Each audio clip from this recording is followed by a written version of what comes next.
В Воронеже провели заседание Совета законодателей Центрального федерального округа при полномочном представителе президента в ЦФО.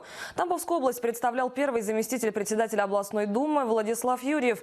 Реализация приоритетных проектов в сфере экологии, перспективы развития сельского хозяйства, актуальные проблемы территориального общественного самоуправления. Эти темы обсуждали представители регионов на заседании. Владислав Юрьев поделился опытом Тамбовской области, которая уже не первый год занимает лидирующие позиции в экологическом рейтинге. На территории области организуют новые особо охраняемые природные зоны. Для увеличения численности животных в заказниках оборудуют подкормочные площадки. Ведут работу по экологической реабилитации рек. Актуален и вопрос по переходу транспорта на экологически чистое топливо.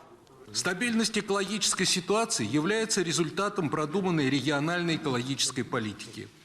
Она направлена на привлечение инвестиций, в модернизацию производства, внедрение природоохранных технологий, реализацию приоритетных экологических проектов.